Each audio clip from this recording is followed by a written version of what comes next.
I'm Steve Wiggins, and this is the Groundworks Ministries podcast. Today we're reading from the book of Luke, chapter 16, and let's focus on verses 8 and 9. The master praised the unrighteous manager because he had acted so shrewdly. For the sons of this age are shrewder than the sons of light in dealing with their own people. I tell you to make friends for yourselves by means of worldly wealth, so that when it fails, they may welcome you into the eternal home. One of the most enigmatic passages in the New Testament is this parable of a dishonest manager.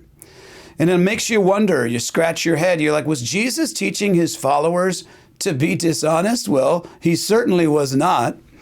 People can't earn favor in heaven by being dishonest on earth. And while the first verse indicates that Jesus is teaching his followers, it's obvious that he also had a lesson intended for those Pharisees and the others who were among the crowd and listening in. The parable is speaking of a worldly master and servant relationship, not a righteous one. Now, the world may praise shrewdness that compensates for losses, but the Lord honors faithfulness. And Jesus is exposing the connection between the Pharisees' love of money and their real master. You say, who was their real master? I thought it was God. Well, consider Jesus' words to the Pharisees in John chapter 8, verse 44. You are of your father, the devil, and the desires of your father, speaking of the devil, you want to do.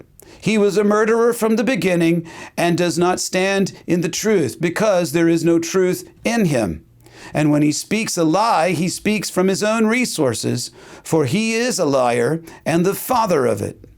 Now, while claiming to speak on behalf of God, the Pharisees' love of money had shifted their focus to serving worldly pursuits. Luke 16, verses 14 and 15.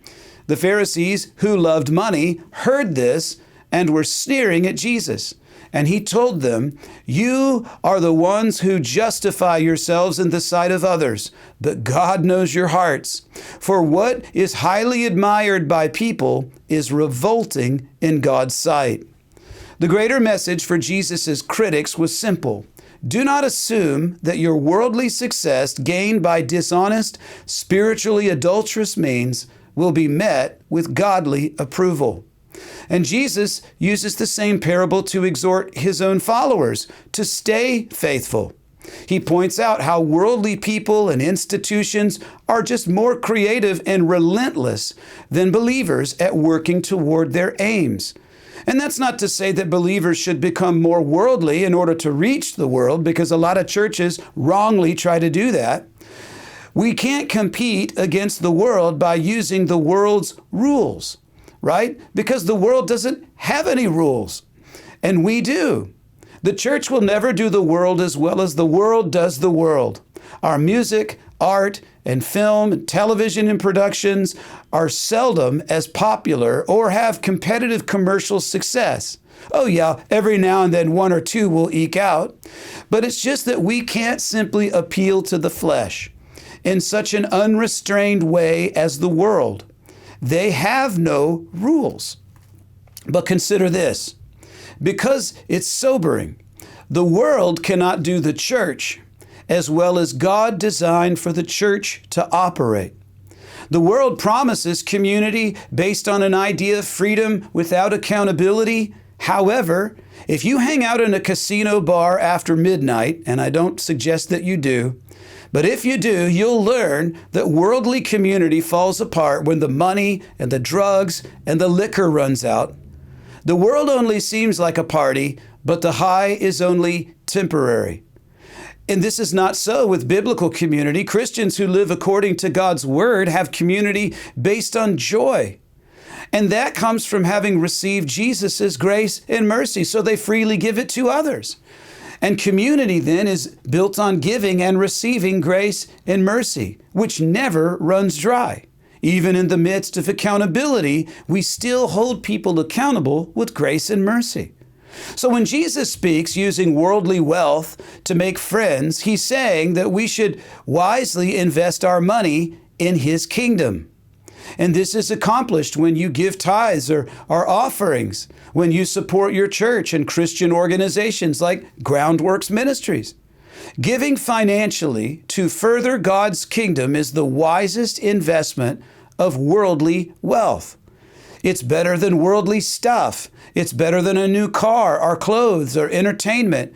Why? Because all that stuff ends. The car will break down. The clothes will go out of fashion. The entertainment will get old after you've seen it. But the money in the hands of kingdom builders results in new believers. And when new believers become mature disciples, well, then they're equipped to evangelize and to disciple even others. And that is where your donations to Groundworks Ministries goes. And so by obeying this command, we prove that we have moved beyond being mere recipients of ministry, and that we have matured to become contributors to it.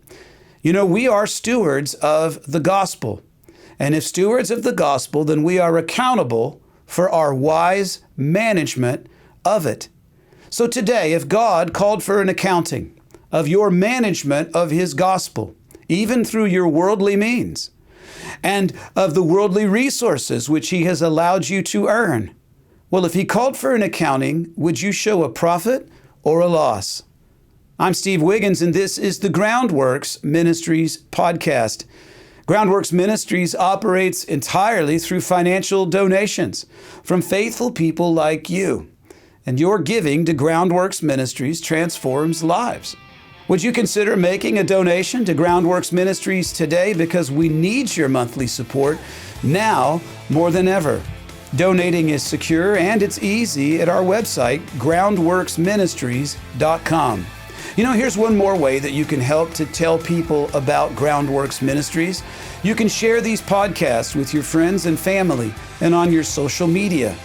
And of course, you can always direct folks to our website, groundworksministries.com.